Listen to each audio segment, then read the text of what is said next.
आपने शिव गुरु महोत्सव का आयोजन किया और मेरा सौभाग्य कि मुझको आने का अवसर मिला।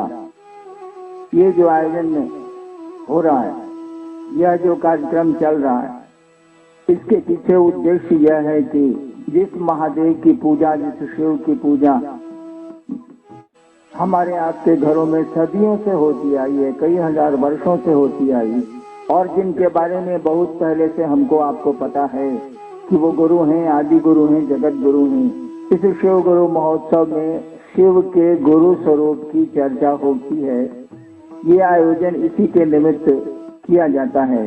कहीं भी शिव गुरु महोत्सव में शिव के गुरु स्वरूप की बात होती है। इस मंच में कोई गुरु नहीं होता, कोई उपदेश नहीं दिया जाता, कोई प्रवचन नहीं होता। हम लोग बातें करते हैं उस शिव की जो गुरु हैं, जिनके बारे में करीब करीब 4-5 हजार साल से किताबें कह रही हैं कि वो जगत गुरु हैं, आदि गुरु हैं, गुरुओं के गुरु हैं। यह बात कोई नई नहीं है कि शिव गुरु है। कोई ऐसा नहीं है कि नया शुरू हुआ है कि शिव गुरु है।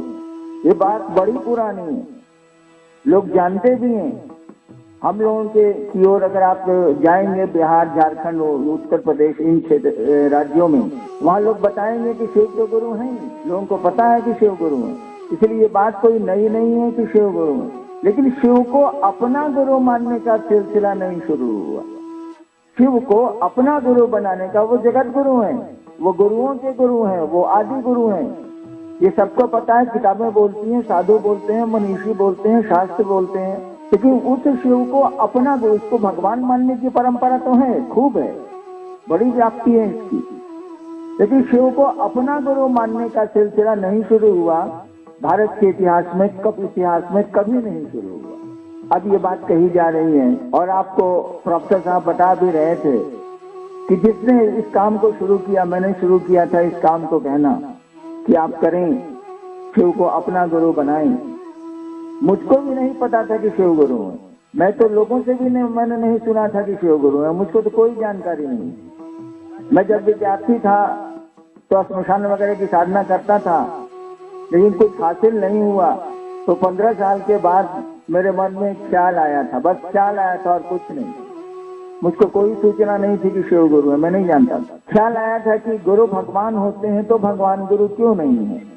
मेरे मन में ख्याल आया था रात के 2 बजे स्मशान में, बिहार का एक स्मशान है, जिला है आरा, भोजपुर, वहीं स्मशान में बैठा था मैं, कानून का उन दिनों विद्यार्थी था, कि गुरु भगवान होते हैं तो ये भगवान गुरु क्यों नहीं। और मैंने सुना था कि भगवान शिव को कहते हैं भारत के अध्यात्म में, मैंने सुन रखा था। अब तो व्याख्या कर दूंगा, लेकिन उस समय मैंने केवल सुना था कि शिव को ईश्वर कहते हैं, महेश्वर कहते हैं, भगवान कहते हैं, या फिर भगवान का नाम शिव है। तो ये सोच के कि गुरु भगवान होते हैं, भगवान गुरु क्यों नहीं है, भगवान शिव को कहते हैं, मैंने शिव को गुरु मान लिया। शिव को मैंने गुरु तो मान लिया, लेकिन कोई विश्वास मुझको नहीं था, क्योंकि दिखता नहीं है, बोलता नहीं है, तो फिर वो गुरु का काम कैसे करेगा। लेकिन मेरे साथ लाचारी थी, बहुत 15 साल बर्बाद किए थे मैंने सोचा कि चलो शिव को ही गुरु मान लेते हैं, अब तो कोई उपाय भी नहीं। और गुरु बनाया था मैंने एक काम के लिए। हर एक आदमी किसी काम के लिए भगवान के पास जाता है, गुरु के पास जाता है। मैं भी गया था एक काम के लिए। वो काम था कि मैं गुरु से चमत्कार सीखना चाहता था, जादू तो ना सीखना चाहता था, और कुछ नहीं। लौकिक परेशानी मुझको कुछ नहीं थी। मेरे बाप 1952 में डिप्टी कलेक्टर हुए थे, मैं 1975 में डिप्टी कलेक्टर हुआ, इसलिए लौकिक परेशानी कुछ नहीं थी। लेकिन एक चाहत थी, एक शौक था कि चमत्कार सीखेंगे, जादू तो ना सीखेंगे, क्या चीज है ये। और इसलिए मैंने शिव को गुरु बनाया। शिव को गुरु बनाने के 8 वर्षों तक मैंने किसी को नहीं कहा कि मैंने शिव को गुरु बनाया, चुप रह गया। मुझको लगता था फालतू बात है, न शरीर में है, न बोलेगा, न दिखता है, कुछ है नहीं। तो फिर दूसरों को बोलने से कि हम महादेव के चेला हैं, शिव मेरे गुरु हैं, लोग हंसेगा। मैं 8 साल तक चुप रह गया, किसी को मैंने कुछ नहीं कहा। 8 साल में मुझको लग गया कि ये गुरु है। मुझको पता नहीं था कि ये गुरु है, लेकिन मुझको लग गया परिणाम से, नतीजों से, ये गुरु है। इसी बीच में मैं बिहार सरकार में आ गया, और उस समय मैं मधेपुरा एक जिला है बिहार का, वहीं पर मजिस्ट्रेट था। तो जैसे मैंने ज्वाइन किया तो वहाँ जिला स्कूल में मैं पढ़ता था। स्कूल में मेरे फादर वहाँ एसडीओ थे, तो मैं पढ़ता था। तो स्मशान रात में जाता था। मैंने कहा बचपन में मैं स्मशान जाता था, स्कूल में पढ़ता था, कॉलेज में भी पढ़ता था, कुछ दिनों तक स्मशान जाता था। तो स्मशान के मेरे साथी मुझसे मिलने आए। कि वही लड़का है जो यहाँ स्मशान काटता था, वही मजिस्ट्रेट होके आया, वो मिलने आया। हमने उन लोगों से पूछा कि अभी भी आप लोग स्मशान जाते हैं? उन लोगों ने कहा जी जाते हैं। हम कहा 40 साल से बेकार स्मशान जा रहे हैं, शिव को गुरु बनाइए। पहली बार 9 सितंबर 1982 को मैंने एक आदमी को कहा, बाद में वो बिहार राज्य के माननीय मंत्री भी हुए, उनको कहा कि आप शिव को गुरु मानिए और स्मशान जाना छोड़ दो। तो उन्होंने हमसे कहा मैथिली में, वहां की बोली में मुझको नहीं आती, हाकिम जाने की महादेव गुरु छठी। उन्होंने कहा कि हमको मालूम है कि शिव गुरु। हमने कहा कि हमने तो किसी को कहा ही नहीं कि शिव को मैंने गुरु माना है, आपको कैसे मालूम है कि शिव गुरु है? बोले किताब में लिखा हुआ है, सब लोग जानता है कि शिव गुरु है, आप कैसे नहीं जानते? और उसी दिन से ये बात चली कि शिव को अपना गुरु बनाया जाए। 9 सितंबर 1982 से ही ये बात शुरू हुई कि शिव को अपना गुरु बनाया जाए। मैंने पहली बार इस बात को एक आदमी से कहा था, वो तारीख थी 9 सितंबर 1982, अपने ऑफिस के चैम्बर में। बात चली तो चली, मेरे कहने का मानी हुआ, मेरे कहने का अर्थ हुआ कि मैंने किताबें पढ़ के या किसी से सुन के शिव को गुरु नहीं बनाया। मैंने शिव को गुरु बनाया अपने मन से कि गुरु भगवान होता है तो भगवान गुरु काहे नहीं है। और भगवान मैंने सुना था शिव को कहते हैं, इसलिए शिव को मैंने गुरु मान लिया। और बनाया था तो 2-3 शर्तें हमने रखी थी। आदमी शर्त कब बनाता है? जब उसको धोखा खा मिलता है। जब आपको कहीं धोखा किसी काम में मिलेगा ना तो बना लो, शर्त बना लीजिए, वो काम नहीं करेंगे। तो मैंने भी शर्त बनाई थी शिव को गुरु मानने के बाद कि आसमान से उतरिएगा, जैसा फोटो में दिखते हैं आप, हम आपसे कुछ सीखे उठेंगे नहीं।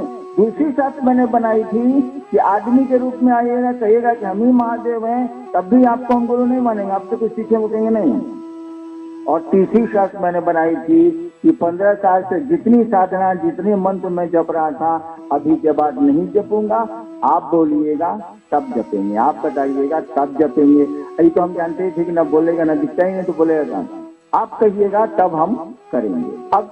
अब हम शर्त बना लिए हैं कि आप बोलिएगा तब हम करेंगे।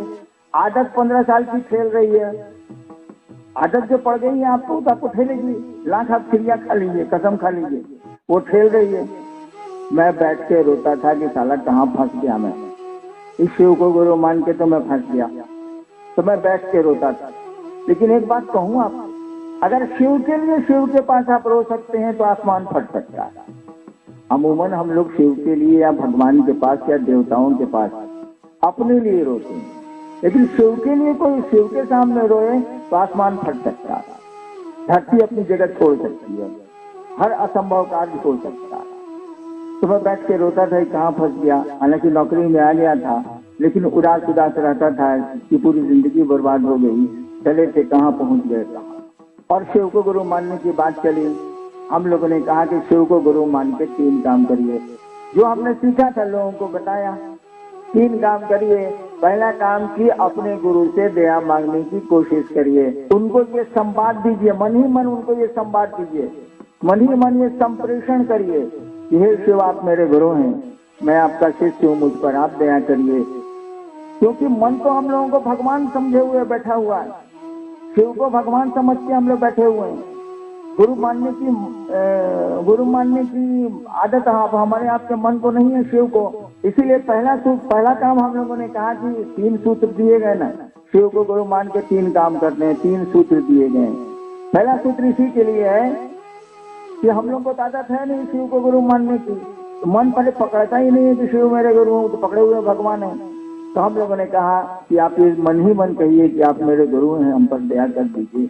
दूसरा हम लोगों ने कहा कि शिव गुरु की चर्चा करें आप, महादेव हम लोगों के गुरु हैं, ये दूसरों से बात करें आप। देखिए आदमी जिससे प्यार करता है ना, उसके बारे में गप करना चाहता है। उल्टा भी है, जिसके बारे में ज्यादा गप करेंगे आप, उससे आपको लगाव होना शुरू हो जाएगा, मोहब्बत होनी शुरू हो जाएगी। या तो मोहब्बत हो जाए तो आप गप करेंगे ही करेंगे, मौका ढूंढेंगे दूसरों से, या फिर उलट दीजिए इसको, अगर दूसरे के बारे में लगातार आप गप करते हैं तो या तो मोहब्बत हो जाएगी या नहीं तो दुश्मनी हो जाएगी, दोनों लोग कम हो जाएगा। हम लोगों ने कहा अपने गुरु की चर्चा करें दूसरों से आप। तीसरा हम लोगों ने कहा कि अपने गुरु को प्रणाम करने की कोशिश करिए। अपने गुरु माने हम लोग के गुरु महादेव है, अपने गुरु को प्रणाम करने की कोशिश करिए। कई बार मैंने कहा कि भैया रात को सोने जाते हैं आप, बिस्तर पर लेट जाते हैं आप, मन ही मन शिव को याद करिए, प्रणाम कर लीजिए। दया मांग लीजिए, मन ही मन कहना, बोलना तो है नहीं, बोलने से काम भी नहीं चलता है। इस माइक को हटा दीजिए तो मेरी आवाज आप नहीं सुनेंगे।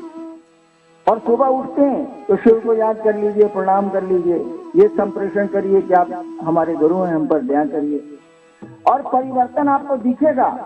इसको करके देखेंगे आपको परिवर्तन आपको दिखेगा। वैसे होता नहीं है। मैं दूसरों को कहता हूँ कि आप महादेव को प्रणाम करें, कम से कम सुबह उठ के रात को सोते समय 2 वक्त तो मिलता है, ये थोड़ी देर हर एक आदमी सोता है, लेकिन मैं भूल जाता हूँ। रात को तो नहीं भूलता, रात को तो याद रहता, इसीलिए याद रहता है कि आंख हो जाती है बंद, आई विल नीड, अचानक कोई आके 2 लाठी मार दिया तब, इसीलिए रात में तो डरे होता।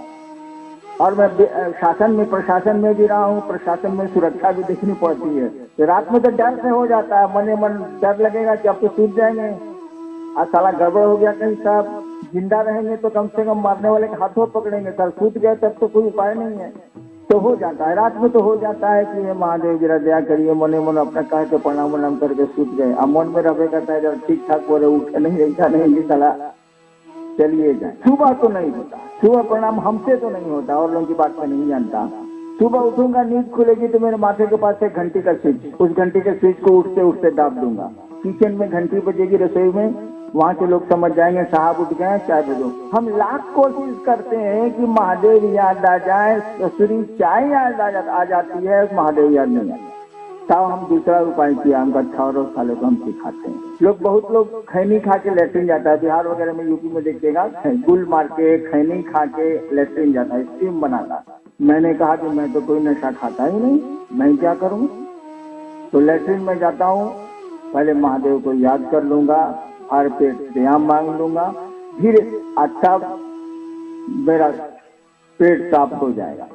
कभी कभी क्या होता है कि 5 मिनट 2 मिनट बैठ गए और लेटरिन हुआ ही नहीं, तब हमको याद पड़ता है करिए महादेव से दया नहीं मांगा, तब महादेव से दया मांगते हैं, फिर लेटरिन।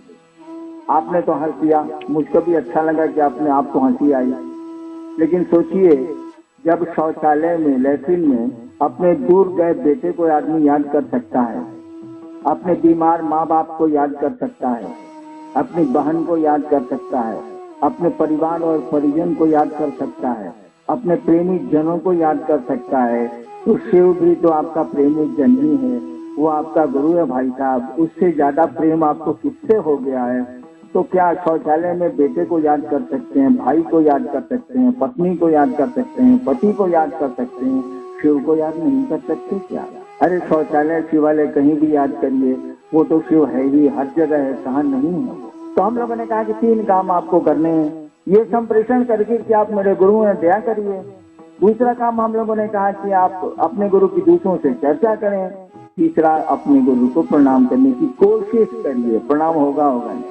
महादेव को अगर प्रणाम हो गया तब तो एक बार हो गया तो फिर जीवन में कभी प्रणाम करने की जरूरत नहीं, वो होता ही नहीं है, क्योंकि अपने लिए हम लोग प्रणाम करते हैं। बात साफ, आदमी क्या करे, जरूरतें ऐसी रहती हैं। अपने लिए हम लोग शिव को प्रणाम करते हैं या किसी देवता को भी प्रणाम करें, प्रसाद चढ़ाएं, अगरबत्ती दिखलाएं, पूजा करें, पाठ करें, अपने लिए करते हैं। नियम तो है कि प्रणाम के लिए करिए, अपनी बात छिपा लेंगे, अपनी बात तो आप हटा नहीं सकते। जीव है तो उसको तो जगत पकड़ेगा, अपनी बात तो आप हटा नहीं सकते, अपने दुख, अपनी तकलीफें, अपनी आकांक्षाओं को आप हटा नहीं सकते, लेकिन छिपा तो सकते हैं, कम से कम मुंह पर तो नहीं कहिएगा। प्रणाम के लिए प्रणाम करिए, आपकी आकांक्षाएं, आपकी मनोकामनाएं स्वतः